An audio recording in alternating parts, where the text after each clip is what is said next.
I wonder what other surprises I'm going to find with this Sony C7. Let's crack on.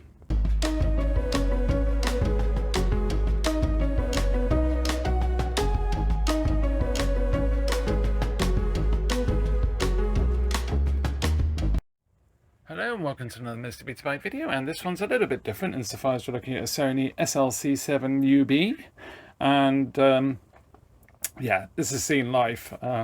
Got the remote as well. I haven't even unwrapped that yet, but yeah, let's take the top off while I tell you a bit about it. So this is a repair that's coming from Kevin. Hi Kevin, hope all is well with you. And basically he bought this, I think it was off eBay, and the seller had checked it, couldn't eject the tape, and while he was sort of playing about with it, it went pop and smoke came out from what I understand the power supply area. So obviously we've got a problem there. It will definitely have bad belts, and I can almost guarantee it will also have servo issues. Now I don't think Kevin paid an awful lot for it. It's a fairly tidy machine, but it has seen a lot of damp, and you can see by the cassette that it's absolutely covered in mold. So yeah, basically I put a pole up because I've been working on a C9. It's been an absolute pain. It's got servo issues, and I am getting there with it, but not in time to get a video out. So I thought, right, let's have a look at something else, have a break from it as well, and this is it. All voted from you on the BetaByte channel on YouTube. So thank you very much for everyone that voted, and yeah, make sure you're subscribed as well and have the notification bell activated so you can join in on the polls, because I do from time to time do them, and it's great to have your feedback on what you'd like to see next and also what might be of interest. So yeah, now the top's off, let's crack on. Okay, so yeah, this has obviously been in the damp. There's quite a bit of mold here as well, which is not a great start. But otherwise it doesn't look terrible. Tape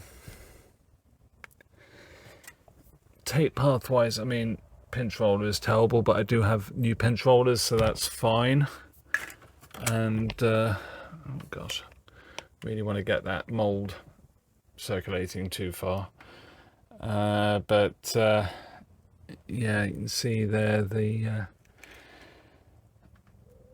tape is well and truly laced, that's for sure. Might have done it more good than harm, and you can see there the upper drum is has got some contamination, moisture, so this has obviously been stored in the damp. Maybe a loft where it's got hot and cold and things have condensed. I think what I'm going to do next, actually, because at this stage I'm just assessing really if it's even worth doing, but so far I'm not put off. I would like to take it outside and give it a good old clean. I don't want to spread any of that. I think it is mold. The cassette obviously is very moldy. Let's just unplug.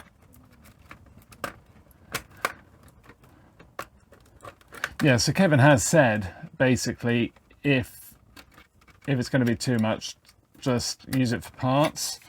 Now I do actually have quite a lot of parts for these, so yeah, I'm certainly not really in need, but I have a horrible feeling that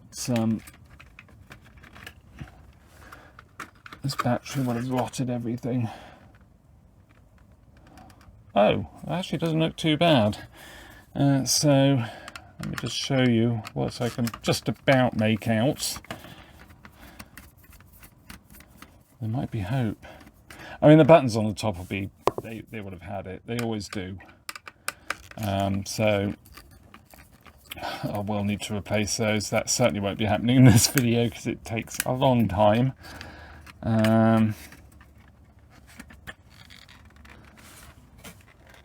You can see the battery in there, but it's barely leaked.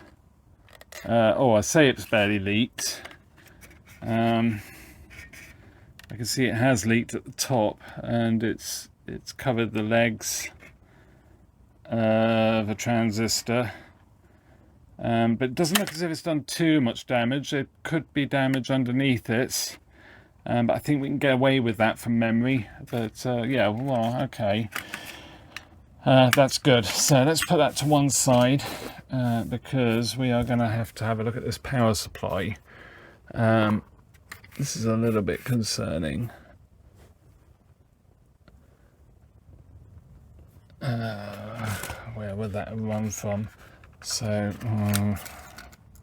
yeah, that battery might have done more damage than... I'm being optimistic.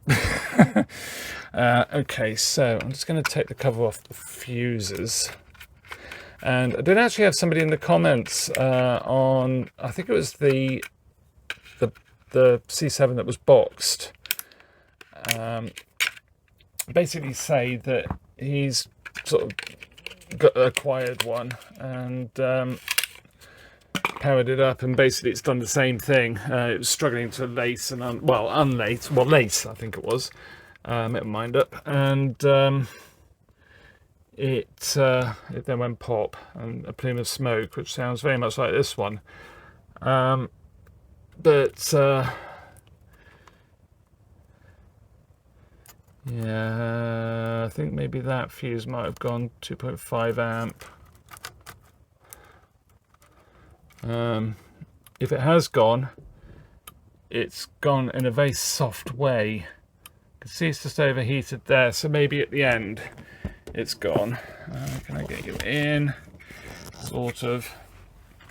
Let's just pop the meter on them all, see if I'm right. Or whether it's just strained. They'll have, well, I'll replace the one anyway. So you see it's stressed if it hasn't popped. So this one is the one I think might have gone. No, it's fine.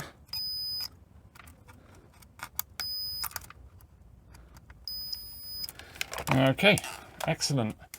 So they're all good, but of course that's on the output side, and where it's popped is on the input, or the input to this board, but probably going to be the secondary side.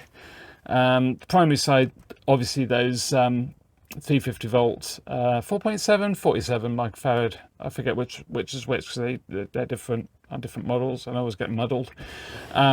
Will be bad, or well, yeah, I'm sure they'll be bad. I'm sure they'll be leaky even if they've not actually gone pop yet. So let's get the power supply out.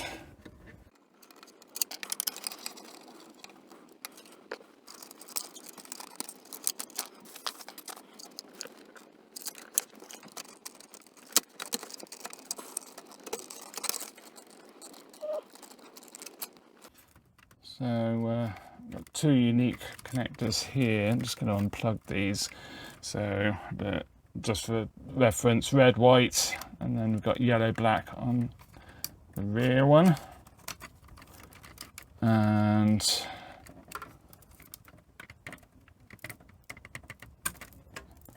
that one. And we've got some cable management around here, which you probably can't see, but it's obvious enough. Unhook the cable from that.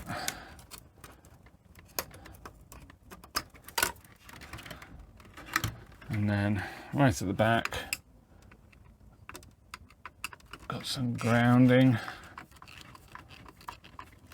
and they're not on slips, so you do have to take the screw right out, but that's fine anyway, because it needs to come out anyway. And I'll probably drop it. Not this time. It's a machine type screw. And then Mr. Connector. Right, good. So I need to take out the other side, screw out the other side.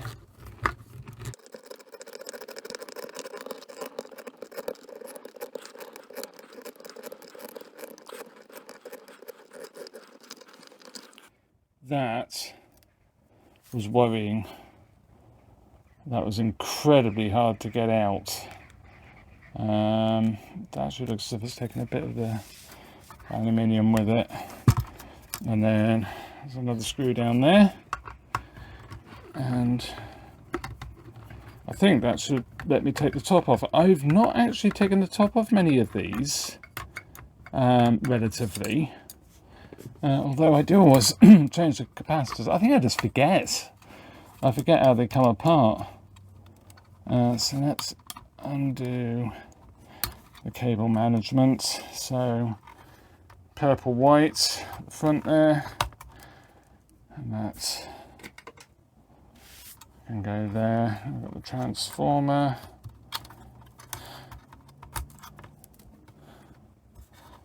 And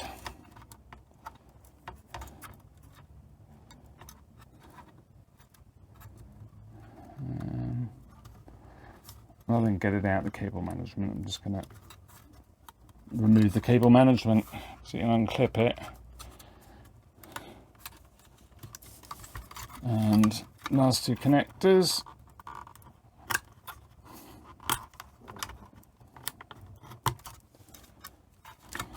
And take that off.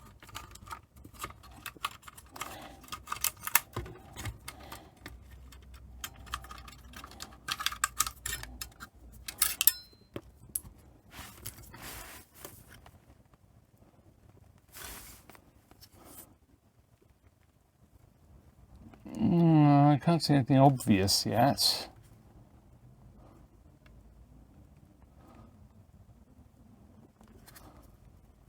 So I'm half expecting to find a capacitor with its head blown. It's top popped. But no, nothing I can immediately see. I do wonder how good the switching transistors are going to be. So these two, I've got two suspect capacitors, this one and this one, not this one. This is a reservoir, I think. Yeah, it is. So these two are the ones that leak, or susceptible to leaking. Now, I can't remember if they appear short in these or not. Like the TTF1, they appear short even though they're not until you actually take them out.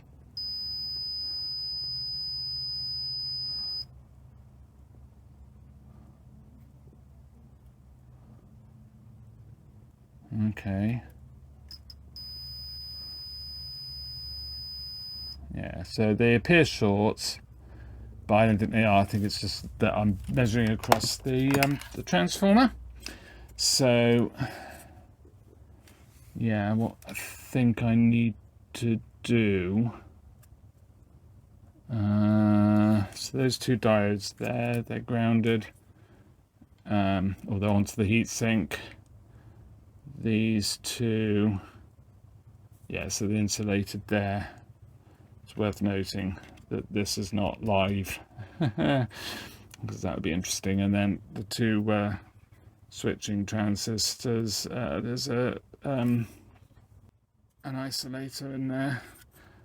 So what I'm going to do is actually just take the heat, undo the heatsink, because I don't think it uses anything on the other side. Yes, it does. But I think I'd rather, yeah. I'm just going to undo these two screws for the secondary side regulator that's using it. Also using the heatsink. And undo the heatsink itself.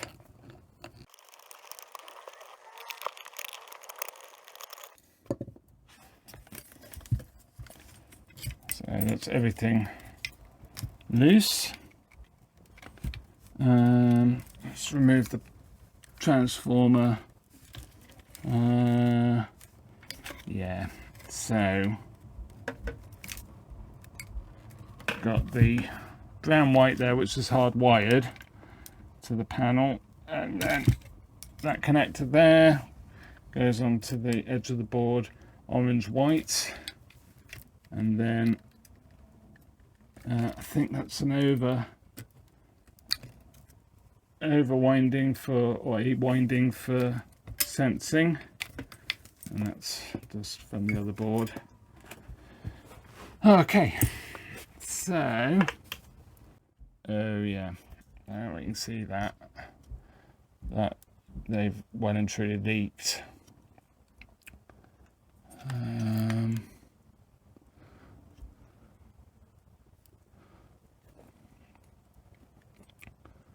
But everything else looks fine.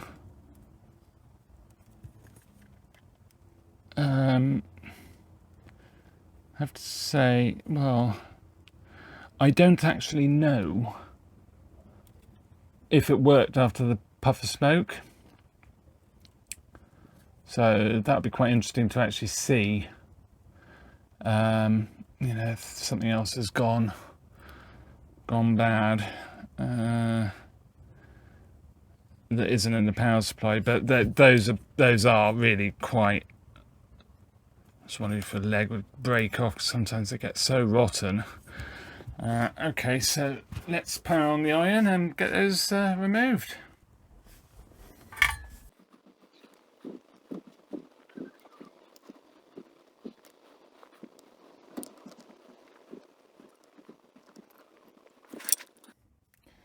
Okay, well, I've seen worse. They don't look as if they've actually leaked across. I would be surprised if they are the cause of any issues. So let's just test them. Very gunky. Should we put them on the tester if I can find it? There we go. And if it's charged, of course.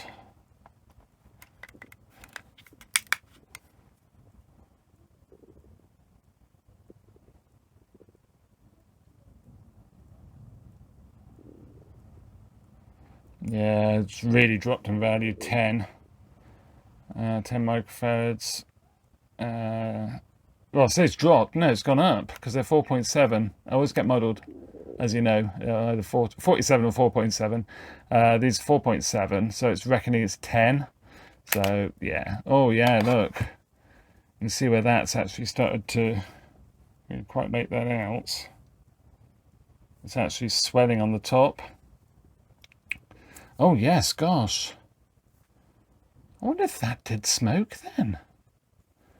Maybe, because it's overheated. You can actually see where the plastic is sort of stretched, the wrapper, the sheath.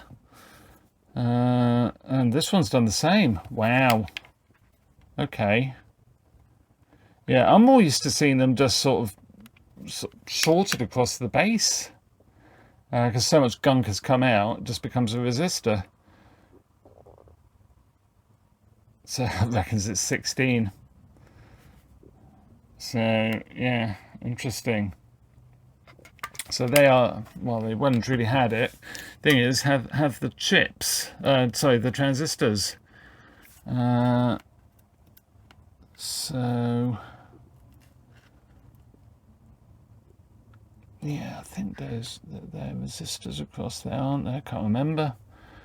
Yeah, I'll get those out. So I'll probably do this off camera actually, because I'll desolder them, and my desolder station is sort of buried. So yeah, I'll get that done, and we'll take it from there. Let's crack on. Okay, so it's all dusted out. It still needs a bit of a clean, but it's fine. It wasn't mold on there. It was actually, I mean, you still see some of it.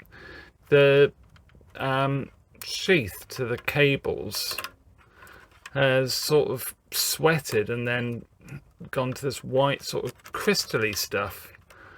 So yeah, that's interesting. It's only on the grey cables. So yeah, it's obviously something in the composition of that sheath that's caused it to do that. So yes, let's get the cassette out. So you do that. There's a lever down there. Pull that back, and then I should be able to wind it out. So yeah, let's do that.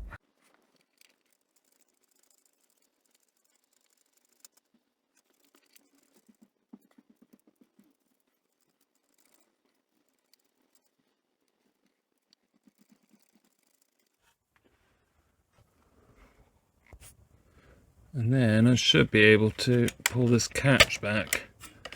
And obviously I'm going to damage the cassette as I do this, or the tape rather.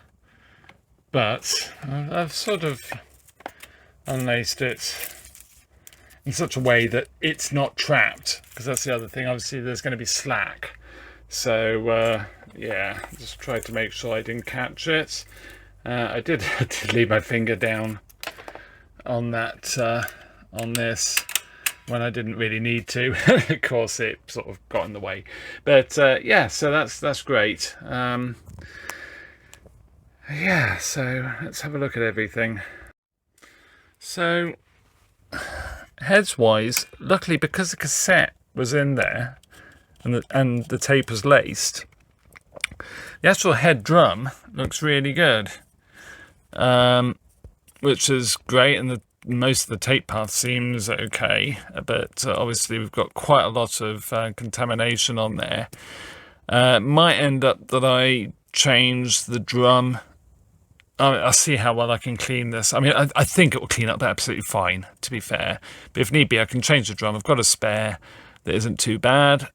This one actually seems pretty good though. I don't think it's had a huge, I don't know. Yeah, I don't think it's had a huge amount of use, but, well, having said that, I can see, yeah, I can still feel maybe a bit of, yeah, it's not shiny. So, but it could be that the heads are pretty worn, I suppose. We'll just have to suck it and see, really. Like I say, I've got more heads. So idler is actually not terrible. Yeah, you can just see it's sort of, I mean, this will be mold. But I've got another pinch roller, so that's fine. I mean, I could clean that one up, but probably, I mean, we can definitely check it's mold, but it will be, because it would have eaten away the rubber. So it'll be, it'll have sort of marks on it where it's sort of been eaten away by the mold. Either down there, I mean, the belts seem relatively okay, but we have got another belt kit, of course. I mean, my feeling is now I'm going to save this. Let's just try these buttons.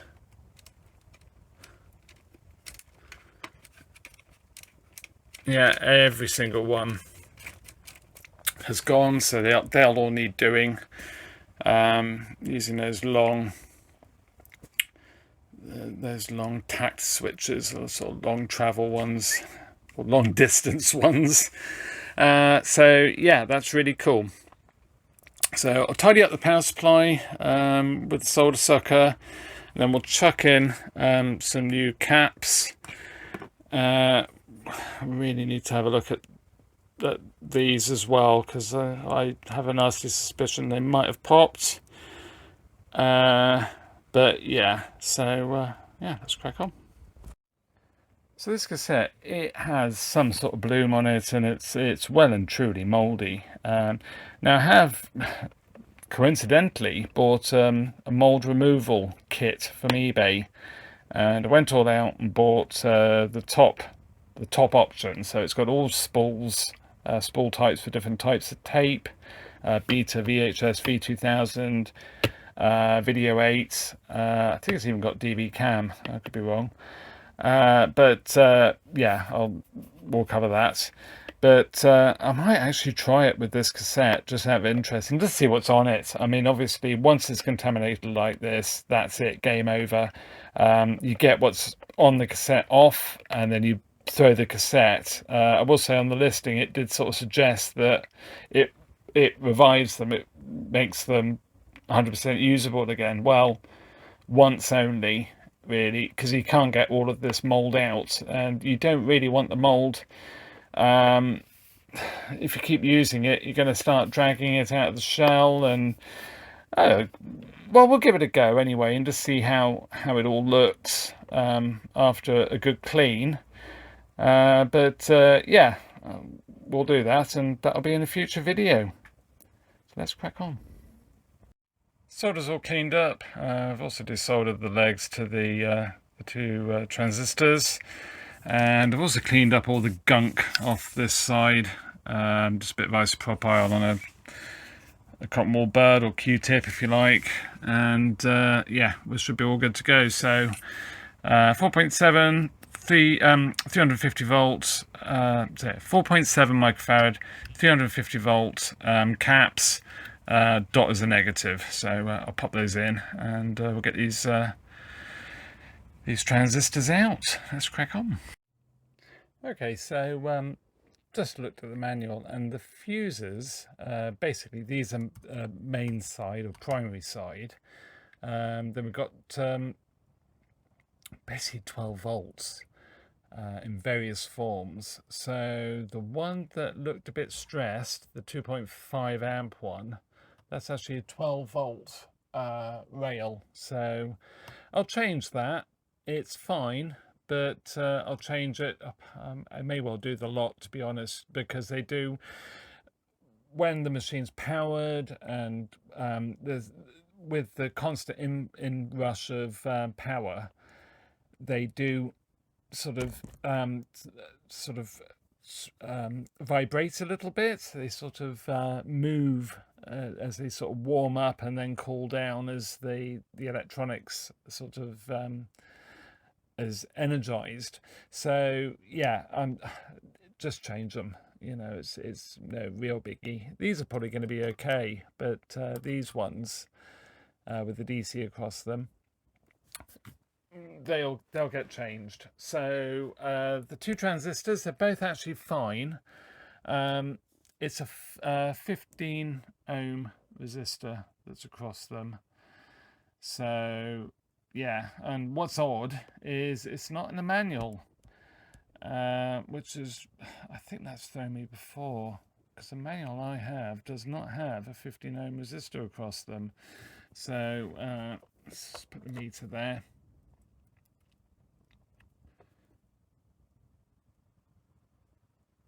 You can see that's fine. Let's put it on diode check actually. So yeah, it's fine. If we put this one on, this actually will read 15 ohm.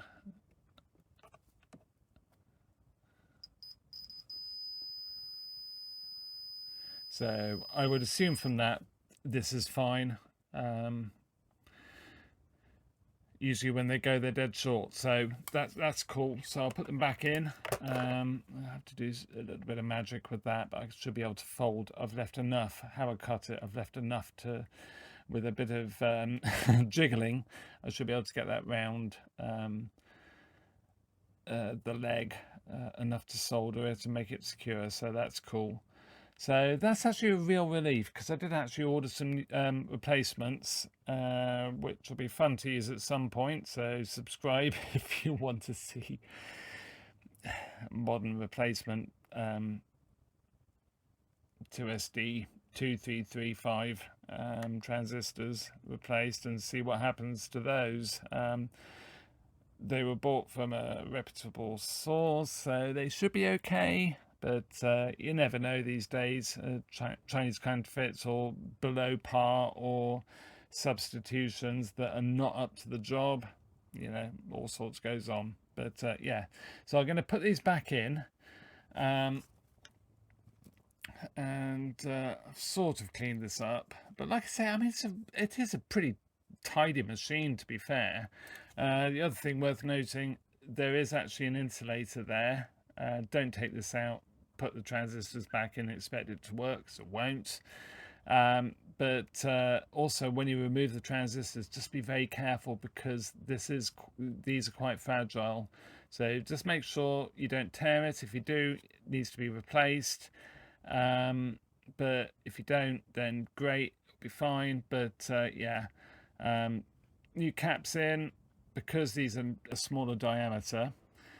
They don't fit in the holes very well. So rather than splay the legs out, I have actually angled them properly. It looks like they're going straight out from the base of the capacitor into the board, and they're not actually. Right up near the capacitor itself, where the leads come out, I've actually kinked it with the pliers, and then kinked it again, so it sort of fits nicely into the board without straining the leads going into the capacitors. Quite important really to do that. I know Sony themselves don't. They'll sort of stress the legs on the sort of lower value ones, which I think you can get away with, but at this sort of voltage and the critical nature of these caps, you don't want to compromise them at all if you can help it. So yeah, anyway, I'll put those transistors in. I'm not going to bother showing that. I probably will clean off the silicone grease, put some fresh on, because it looks pretty hardened and horrible. And we'll take it from there. Let's crack on. Looking at this clock module, it's not as good as I thought it was going to be. So let's actually cut this battery out and just assess the board. So take out the insulator with the plastic, and take out the screws.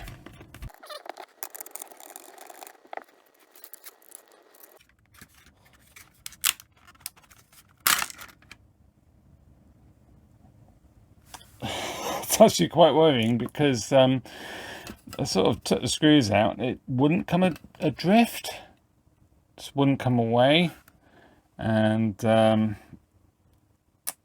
yeah. I'm hoping this isn't going to become the deal breaker for whether I save this or not. I mean, it doesn't look terrible. I mean, it does look terrible, but it looks salvageable. And I just think if I can neutralize the contamination, we should be okay. It's just not pretty, is it? I mean, I'd be intrigued to hear your thoughts on sort of resurrecting these boards when there has been a battery leakage, but you're just trying to get it going and try and give it some more life.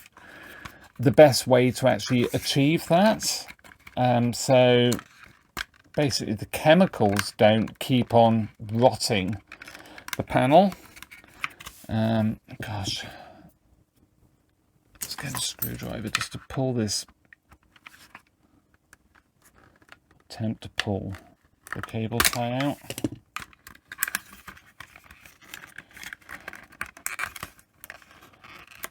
Ow.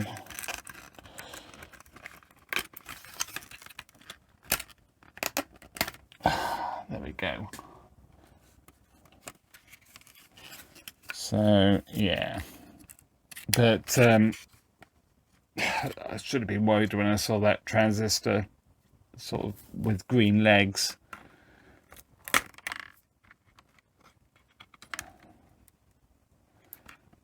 So we can see, well, let's get the battery out first.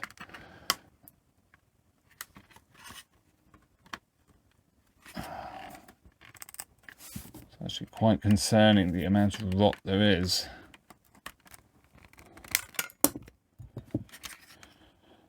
So there it is. It's not the worst I've seen by a long shot, to be honest, and I have fixed, well, I've reconditioned machines that have had more rot than this. It looks far worse than it is, that's for sure. But yeah, I'm going to clean that up. I mean, I'm going to use isopropyl, and yeah, that should do the trick, I think. But good grief,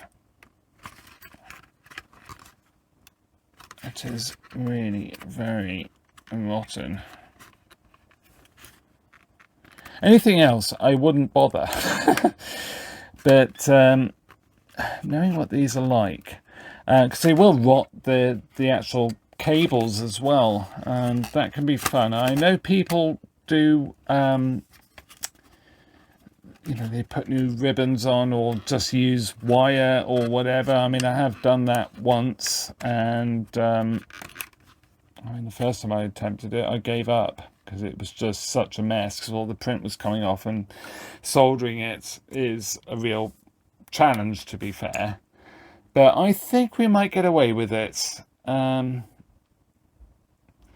have that PCB cleaner, don't I? That probably might be a better idea. Or, well, I'll isopropyl it first, and then I'll use the PCB cleaner. Very fluxy, which might have saved it a little bit, maybe.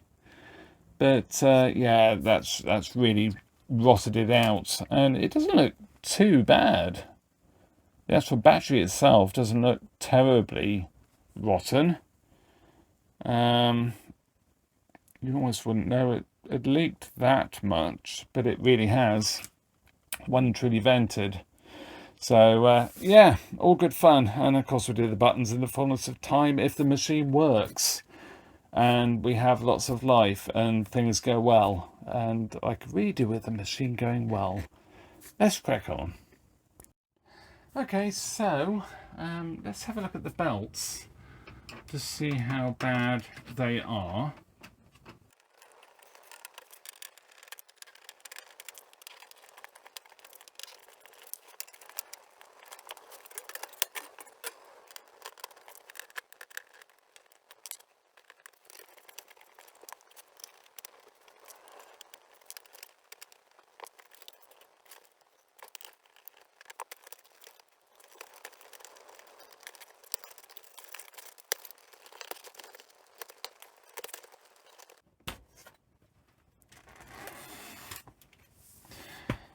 Oh, there we go.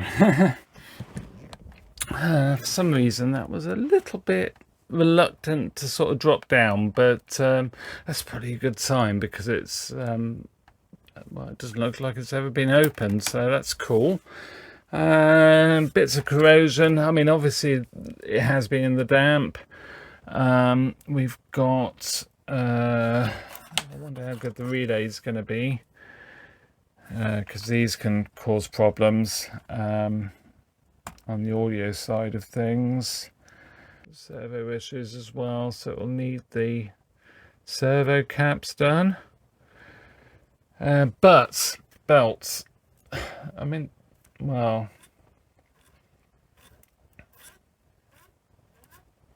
that's not terrible.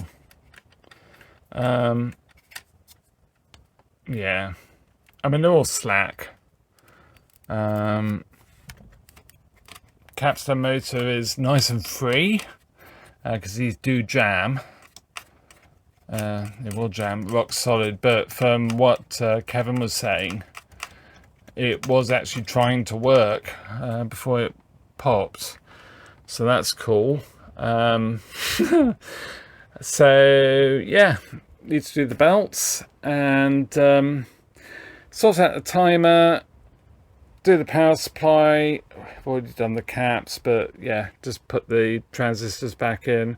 That should be fine. So I am going to leave it there, because I am really tired. It's been a very long week. I have these C9s. One was the one that was on the poll. Did you want me to look at it? and we will look at it in the fullness of time, but there's not an awful lot wrong with it. And the other one I've got the servo issue with, which is going to be a lot of fun when that eventually does get sorted. I will sort it, but my goodness, it's really giving me a run for my money. Arguably one of the toughest issues I've had to try and fix, but I like it because it's just not a single chip and a few components. It's actually lots and lots of sort of separate chips doing separate things in the servo section, and because it's got the trick modes as well, you've got the separate PCBs. So yeah, anyway, thank you very much for watching. I hope you enjoyed this one. Do you think this machine will work, and how bad do you think the heads are going to be? What do you think it is? Do you think it's really high hours, or do you think it's going to be okay? Let me know in the comments. So with that, see you in another video. Bye for now.